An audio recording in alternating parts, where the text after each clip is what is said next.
नमस्कार मित्रों, an option पर एक बार फिर आप सबका स्वागत है।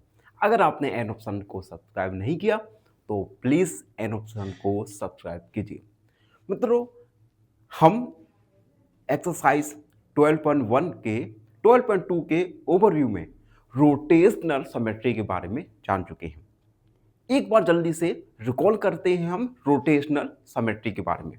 देखो, रोटेशनल सिमेट्री रोटेशनल सिमेट्री देखो, किसी भी फिगर को, किसी भी शेप को रोटेट करने पर अगर वो फिगर या शेप सिमेट्री में आ जाता है, तो हम इस सिमेट्री को रोटेशनल सिमेट्री बोलेंगे। फॉर एग्जांपल, जैसे ये मार्कर है, अभी इसका इनिशियल पोजीशन ये है, ठीक है। अगर मैं इसे एक राउंड करूं, एक बार पूरा राउंड घुमाए, तो ये अपनी ओरिजिनल शेप में वापस आ गया, तो हम कहेंगे रोटेशनल सिमेट्री। इस प्रकार की सिमेट्री को हम रोटेशनल सिमेट्री कहते हैं, ठीक है। जैसे अभी मैं यहां खड़ा हूं, ठीक है। अब मैंने टर्न किया, एक फुल टर्न होने के बाद मैं जैसा था उसी पोजीशन में आ गया, तो इस सिमेट्री को कहेंगे हम रोटेशनल सिमेट्री। क्लियर। अब हम क्वेश्चन फर्स्ट पर देखते हैं। Question first, which of the following figures have rotational symmetry of order more than one.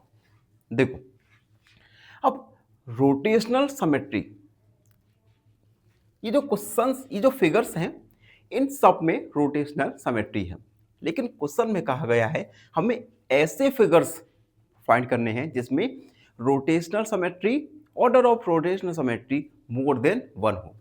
More than one का मतलब क्या है? देखो, जैसे एक फिगर है, जैसे ये है फिगर, ठीक है। अगर मैं इस ट्रायंगल को रोटेट करूं, जैसे मैंने रोटेट कर दिया, तो रोटेशन के बाद ये फिगर क्या आ जाएगा? कुछ इस प्रकार आएगा। रोटेशन, एक बार रोटेशन के बाद ही ये फिगर अपनी ओरिजिनल शेप में आ गया, यानी ये फिगर रोटेशनल सिमेट्री में है। इसे फिर से रोटेट किया, फिर से हमने 90 डिग्री रोटेट किया, तो हम इसे एक फुल रोटेशन में ही ये फिगर 3 या 4 या मोर देन 1 बार सिमेट्री में आ रहा है, तो हम इसे कहते हैं ऑर्डर ऑफ सिमेट्री। तो अब हम क्वेश्चन नंबर फर्स्ट के ए में बताएंगे। देखो, ये है, अगर हमने इस फिगर को टर्न किया, जैसे ये फिगर मैंने बनाया, ठीक है, अभी यहां पे है। अब मैंने इसे 90 डिग्री टर्न किया, 90 डिग्री टर्न किया तो यहां पर आ गया 90 डिग्री टर्न, लेकिन तब भी ये फिगर सिमेट्री में है। फिर से अगर मैं इस फिगर को 90 डिग्री टर्न करूं, 90 डिग्री टर्न करूं, आगे ये फिगर फिर से सिमेट्री में है। तो एक अभी लेकिन हमने फुल बार तो रोटेशन नहीं किया, पूरा चक्कर तो नहीं घुमाया, तो ऑर्डर ऑफ रोटेशन में क्या होता है, एक फिगर को फुल रोटेशन तक जाने में कितनी बार सिमेट्री में आता है, उसे हम ऑर्डर ऑफ सिमेट्री कहते हैं। तो ई में मोर देन 1 बार रोटेशनल सिमेट्री है, तो फर्स्ट वाला हमारा हो जाएगा। सेकेंड वाला फिगर देखो, इसे जैसे हम रोटेट कर रहे हैं, पहला हमने रोटेशन किया, फिर से किया, यानी ऑर्डर ऑफ रोटेशन इसमें है मोर देन 1, ये भी हमारा आंसर होगा। जबकि देखो सी फिगर, इसे मैं अलग से समझा रहा हूं। जैसे अगर हम इसे 90 डिग्री पर रोटेट करें, तो ये फिगर कुछ इस प्रकार दिखाई देगा।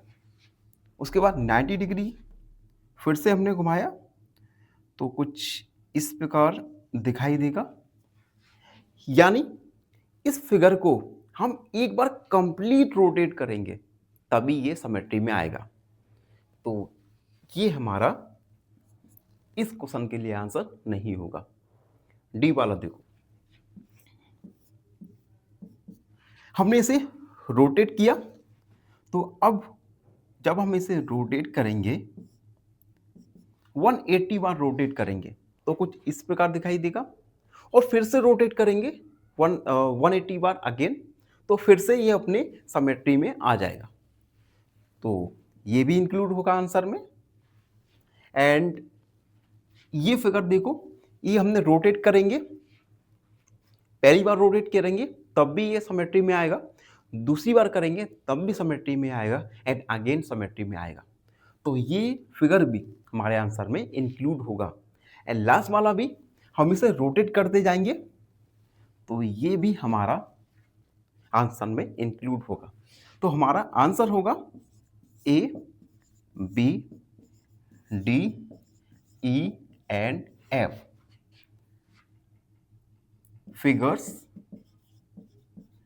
Figures have order more than one. More than one. ये हमारे क्वेश्चन फर्स्ट का सॉल्यूशन। आई होप आप सबको ये सॉल्यूशन अच्छे से समझ आ गया होगा। फिर भी कोई डाउट रहता है, कोई भी क्वेरी है, तो बेझिझक होकर डाउट और क्वेरी को कमेंट में जरूर लिखिए। धन्यवाद, हमेशा प्रसन्न रहें। फाइनली एक क्वेश्चन पूछूंगा आपसे। क्वेश्चन है, if x upon 10 equal 3/5 find the value of x। Option A 5, option B 6 या ऑप्शन सी 8। इस क्वेश्चन का आंसर कमेंट सेक्शन में जरूर लिखिए। बने रहिए हमारे साथ एन ऑप्शन पर। धन्यवाद।